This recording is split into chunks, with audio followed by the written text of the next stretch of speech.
One of the things that I think is affecting all of us is that we're all, probably everybody around here buys stuff from Amazon and other people online, and the experience is dramatically improving. So we're getting used to seeing something, thinking of something, anytime, anywhere, buying instantly, being told you've bought it, when it'll arrive.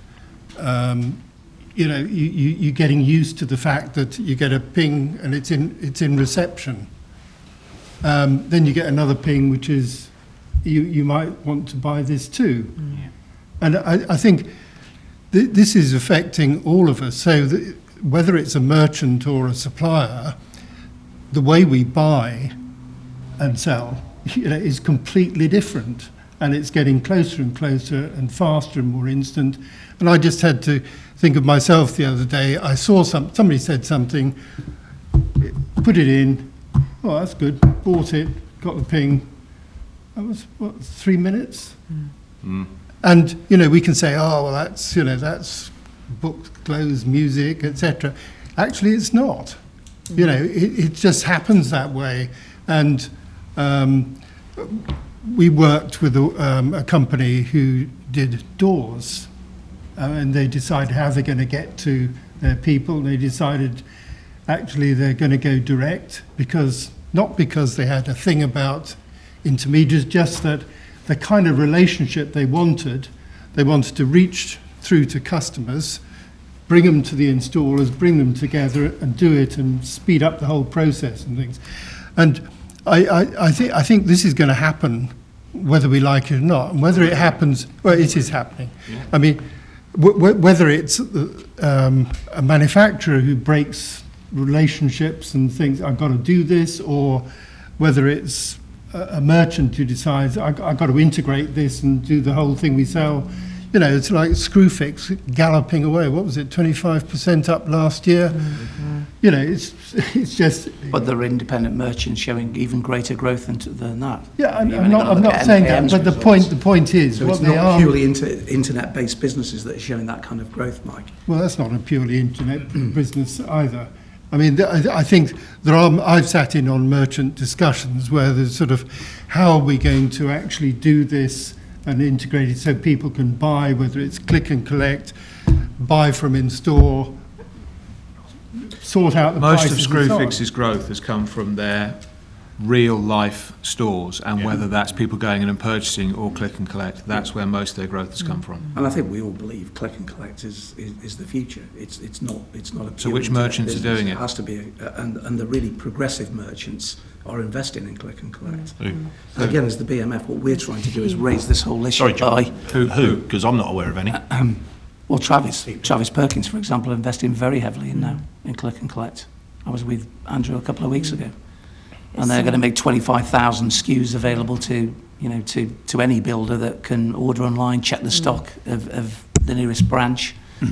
So, which just comes down to what we all want: a merchant holding stock. Yeah, which is what that's all about. I'm interested to hear from Steve, because there's a business, if you like, that's traditionally, not traditionally, but you've actually had an online business. Your growth is coming from perhaps the more traditional side now through the merchants, where you're actually finding an opposite experience, that by selling into the merchants, a traditional channel, that's driving your growth, not necessarily online sales, which is quite an interesting combination of two, actually. I mean, we do have as Mike refers to, click and collect. We've just kind of launched that as well via the merchants, and they're starting to use it. We've got a couple of actually the independents, Grant & Stone, E.H. Smith, Builder Depot. They're all doing a little bit of click and collect work as well. But in terms of the way that we go to market, I mean, 99.9% of what we supply via the merchants goes direct to site. It doesn't touch a merchant. We have no stock. The last slide I have when I do a presentation to any builders merchants is kind of a summary of the preceding 50 slides, and it says no stock, no space, no spend, no skill gap, no surprises. And that probably ticks every single merchant box if turn of a supplier.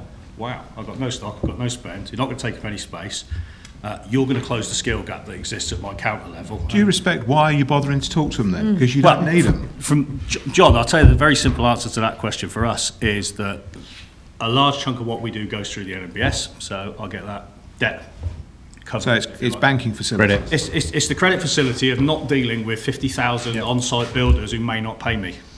So Whereas I transact it via the NMBS. And so the only value being added then is by NMBS. Yeah, essentially. The end merchant taking the order adds zero value to your. Well, it gives you the route to market, I suppose. It gives you the access to the builder that we wouldn't have on a direct basis. So it's the sales force interaction with their customer base that creates the opportunity that is then underwritten by somebody from a debt risk point of view. So it's kind of relatively unique, but it bloody works. But you also do you have a configurator, so it's very easy to buy. Yeah, and bear in mind we're talking you made-to-measure bespoke products here as well, not widgets. But you're also reaching through. Yeah, and creating pull-through. Widgets. Technical bits. Particularly widgets would be quite easy to distribute, wouldn't they? But, you know... And ordering a widget online is more difficult than going into something that is truly bespoke and the variables are infinite in terms of a window or a door. Yeah. You know, what size, what colour, what style, so on and so The on. vast majority of building materials are big and ugly and horrible and dirty and of brittle course. and all the rest of it. Well, somebody needs to deliver that to Mrs. Miggins at 22 Acacia Avenue. Yeah. And it doesn't go in a brown paper bag and be dropped off by the postman, does it? Yeah. So...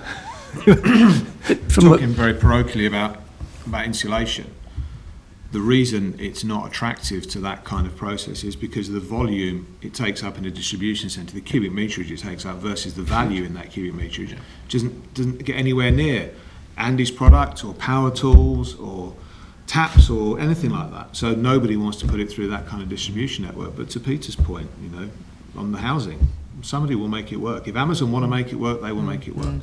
Yeah. Well, I think if we go back to the original question, what merchants got to do, first of all, they've got to be multi-channel. So they've got to cater every way. You can stand at a counter, you can order by phone, you can order internet at 7 o'clock at night. They've got to be able to do all of that as a minimum, I think that. And merchanting should be about logistics. You know, so it should be about breaking bulk. So I worry about minimum loads and all that because you're just encouraging, from a merchant perspective, manufacturers to become distributors themselves. So, you know, I think they should carry on doing it in terms of adding value. Then you've got the skill set in terms of the sales force and the knowledge behind the counters, because builders still want advice. And the more trade you get, the more advice they want. Yeah. So that's the differential for it is your people, so investment in people. And now, as Screwfix have found, proximity is important. You know, because Screwfix originally, which I tried to buy a long time ago, failed. Kingfisher got it. That was a .com company then, selling screws only. Out of Yeovil. Out of Yeovil. Yep. Now they're opening stores because builders want proximity. So they want to go and collect things out of hours, etc., etc. So proximity, local markets. So if you take a Travis Perkins, you've got all that. If you look at the investment of TP done in logistics centres, it's massive. I mean massive. They could go Amazon tomorrow morning if they wanted. You know, they can go any way, which way they want now. You know, so I think they're probably the great example of being able to do everything electronically, click and collect, you name it. 27,000 SKUs available in the morning, guaranteed 8 o'clock.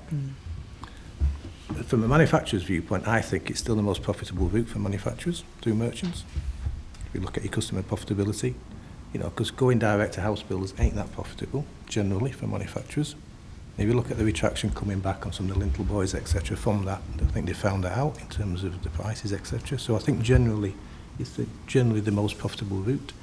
The credit side of it is impossible.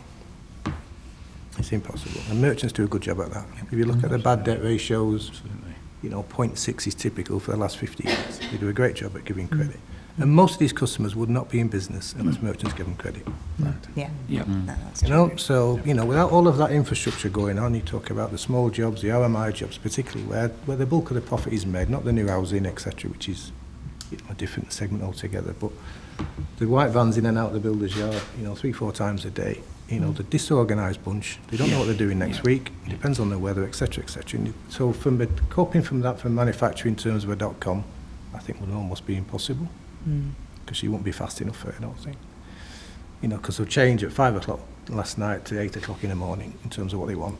You know, been there, done this. So it's dealing with that trade that is incredibly not guaranteed, if you will, in terms of the other stuff.